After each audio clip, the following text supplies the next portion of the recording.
It was the Khmer Rouge regime's central hub for torture, dissent, and execution. A dark, concrete box that sucked all the humanity out of anyone who was forced to enter. Those trapped inside were subjected to horrific torture techniques, inhumane conditions, and a barbaric execution, all at the hands of a bloodthirsty and paranoid state, with a calculated plan of widespread slaughter on an industrial scale not seen since the Second World War. But to really know this place, we need to go back. We need to look at the society that brought depravity and violence to the forefront under the guise of socialist ideals, to look at the brutal efficiency of state-sponsored death and the crimes that happen in the dark corners of the globe when people believe that no one is watching. The epicenter of the Cambodian genocide. The stop before the killing fields. Tuol Sleng. To understand why Tuol Sleng was such a focal point of Pol Pot's revolution, we first need to understand how that revolution came about. In the 1960s, Cambodia was poor. It had gained independence from the French in 1953, with all the trappings of a long-held colonial power struggling to find its feet in a world polarized by the Cold War. Norodom Sihanouk, the former king of Cambodia, gave up his crown to become the new head of state. Many regarded this time as one of peace and cooperation within the nation, and compared to what was to come, they'd be absolutely right. But not always well. Cambodia suffered dearly with corruption and economic inequality. Whilst the cities became cosmopolitan hubs offering opportunity, education, and wealth, the peasant farmers in the countryside were left as they had been before, dirt poor. And this did not sit well with a lot of rural citizens, most notably a small band of communist revolutionaries led by a man named Saloth Sar, but you know him by a different name, Pol Pot. Together with his contemporaries, Pot started the Communist Party of Kampuchea in secret. It would become known as the Red Khmers, aka the Khmer Rouge. They believed in the teachings of Mao Zedong and a strict one-party, agrarian, anti-urban and anti-Western society. They believed that collective farming would bring the poor rural areas out of poverty and propel the nation forwards. Combined with a fierce self-reliance and an intense nationalism, a toxic ideology had begun to form that rejected anything outright that didn't align with the Rouge's vision for Cambodia. But they wouldn't get their chance to take over until 1975, after years of being supported by the communists in Vietnam, gaining fighting experience in what became known locally as the American War. As their popularity and capability grew, they began to take over parts of the nation. Sihanouk had already been deposed in a bloodless coup in 1970 orchestrated by the Americans, and their extensive clandestine bombing campaign on a country they were not even at war with only fostered anger, resentment, and fear amongst the Cambodian people. Many joined the Khmer Rouge of their own accord. Others were forced to at the barrel of a gun when they rolled into their villages. The guerrillas eventually surrounded the capital city Phnom Penh, and shortly after the last US citizens and high-ranking officials were evacuated, the city fell. What would follow would be 4 years of abject horror, which would go on to scar the Cambodian people for generations to come. Currency, private property were totally abolished, and Cambodia was quickly renamed Democratic Kampuchea.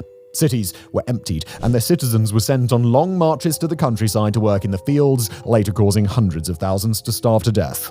Meanwhile, enemies of the regime were systematically eliminated with a brutal efficiency as the Khmer Rouge cleansed society of the corrupting elements of capital. And that is where the subject of today's video first comes into the picture.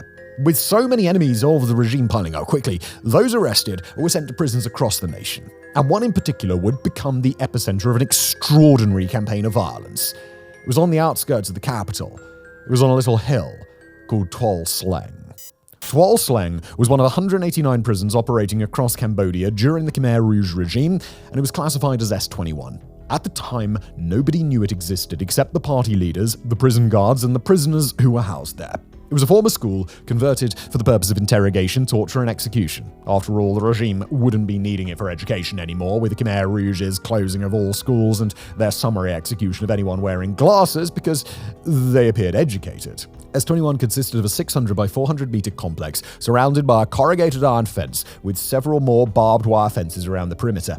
The former school complex consisted of 4 concrete 3-story buildings with a 5th 1-story wooden building in the center, the administrative office, where the records were kept. Imagine a square M-shaped set of buildings. It could hold roughly between 1,000 and 1,500 prisoners at a time, with each building and each floor converted for different means. Some classrooms were used to house high-ranking Khmer Rouge members who had been detained and accused of being traitors. Others were used to house prisoners in individual cells, and some were used to hold 40 to 50 prisoners at a time, while a select few were used for interrogation and torture.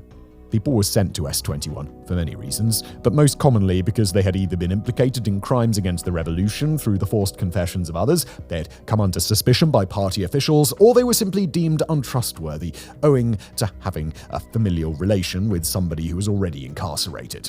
Women and children were not spared. The director of the prison, in a twisted irony, was a former schoolteacher who went by the moniker of Comrade Duch. Nothing happened in Tuol Sleng without Duch's say-so, which made the acts committed upon innocent people not just a callous example of personal power spiraling out of control, but a downright evil set of calculated and logical decisions.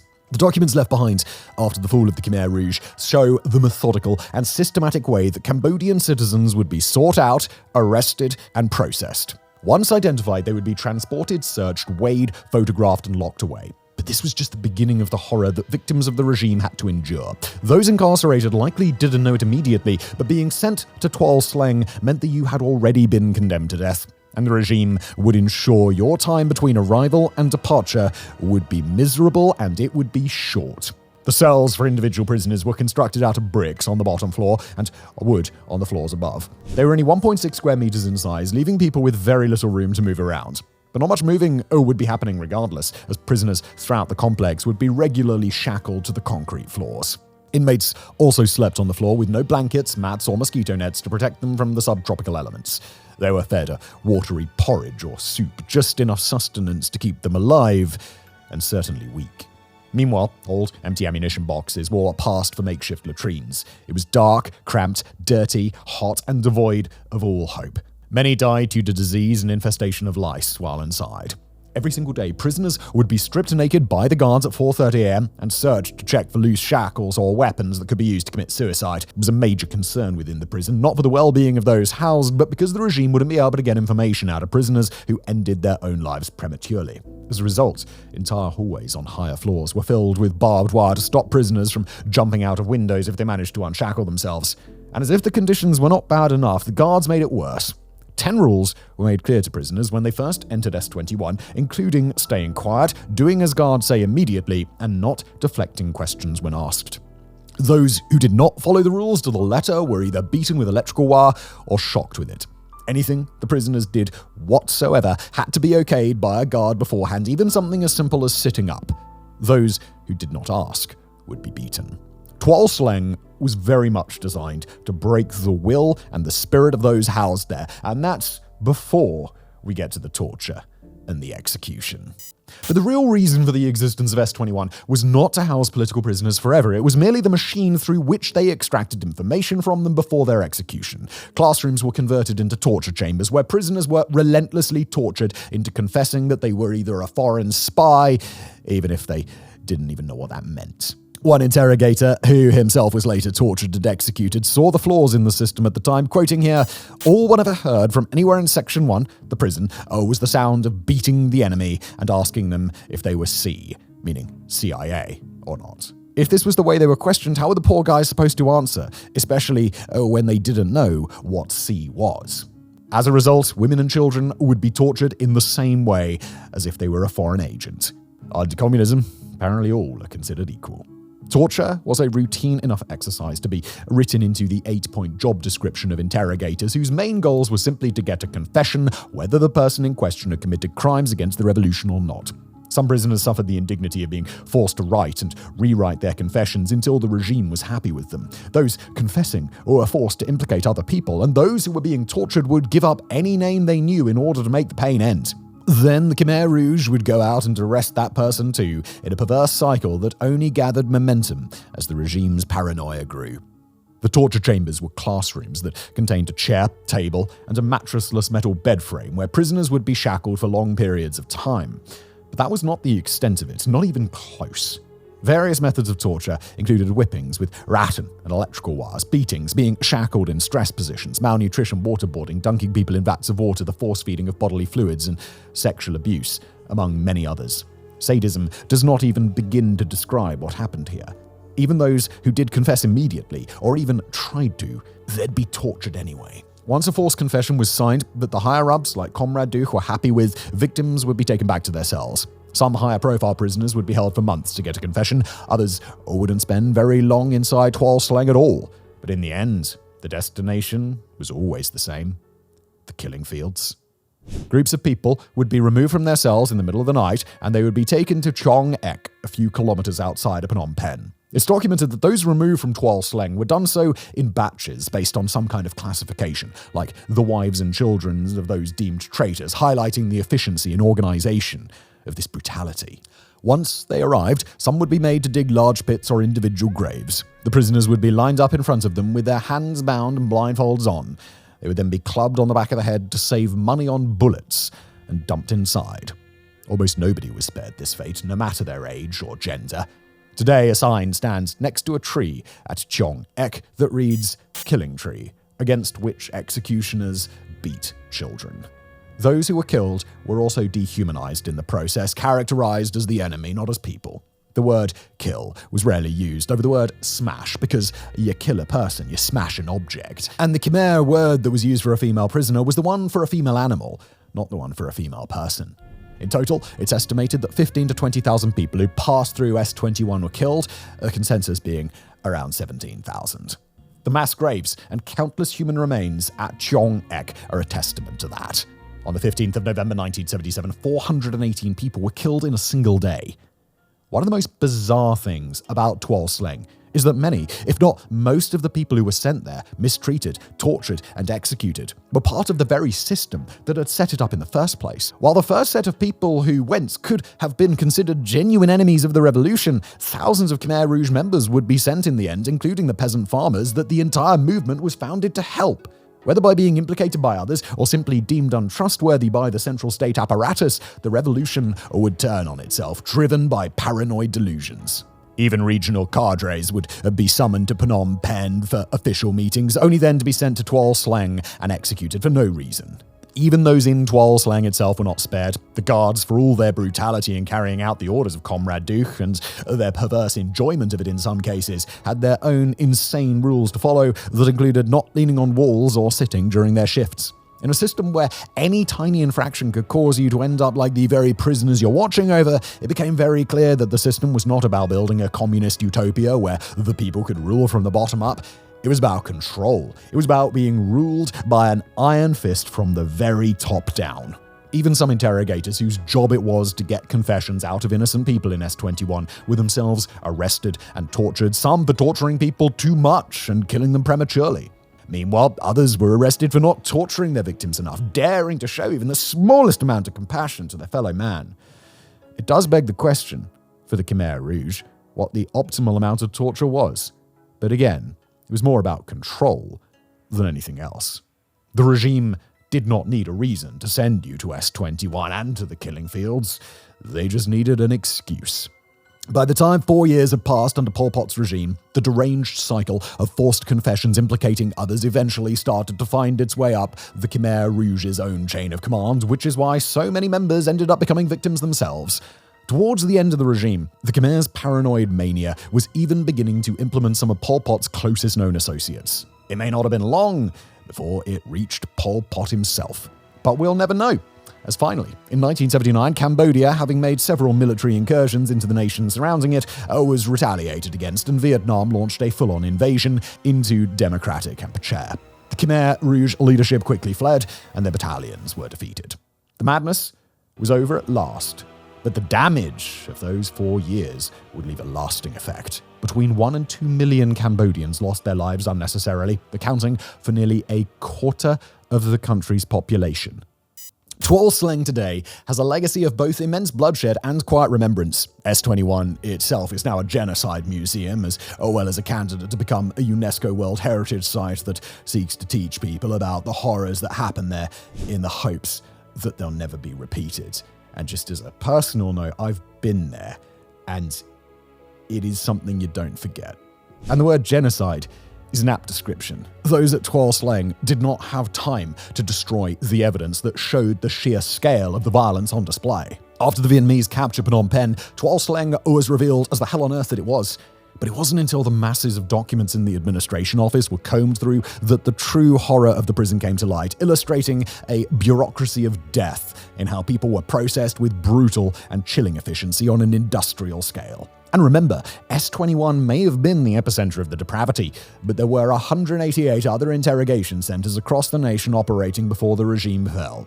It says an awful lot about the regime's indifference towards the suffering of others, that rather than destroy the documents that proved the crimes they committed, Comrade Rouge and his associates chose instead to slit the throats of the prisoners still housed at Tuol Sleng before fleeing. Even to the last moment, nobody was spared. And a small slice of the level of death we're talking about is on display at the Tuol Sleng Museum today. It honors those who were held inside and subjected to unspeakable horror before only being allowed to leave on the way to their end. Inside the museum, countless mugshots of the thousands of people who passed through the prison, man, woman, and child, line the walls. The standardized photographs taken of them serve as a macabre reminder of the state's methodical role in it all. Other exhibitions include some short films, an exhibition on the clothing of the prisoners, and another is simply named Broken Hope. It's a truly dark place. Glass cabinets are filled with human skulls, and that's just a mere fraction of those whose lives were cut short at the Khmer Rouge's hand. Of the thousands of people sent there to die, only around a dozen prisoners are believed to have survived. One, Bo Meng, was an artist who was spared execution by Rouge so he could make art for the regime, like propaganda posters and paintings of Pol Pot. Now the art he makes shows the shocking scenes that occurred inside, and it's circulated around the globe.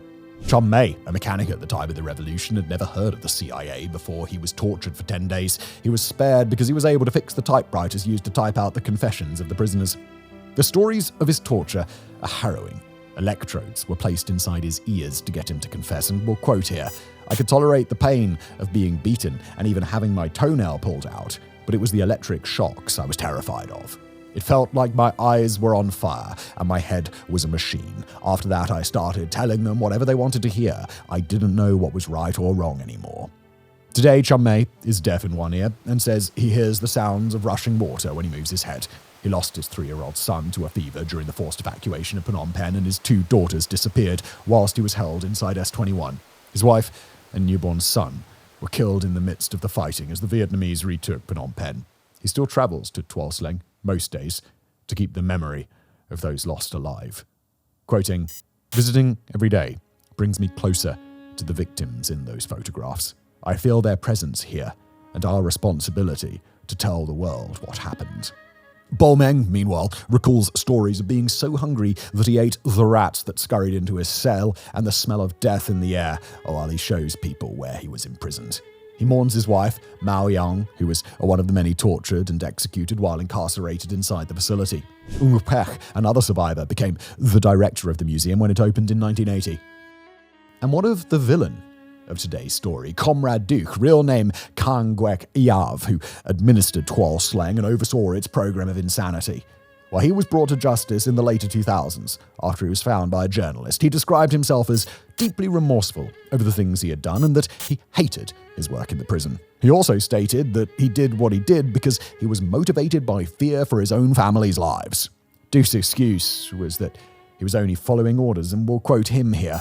"Whoever was arrested must die. It was the rule of our party. S21 had no right to arrest anybody. We had the responsibility to interrogate and give the confession to the Central Committee of the party."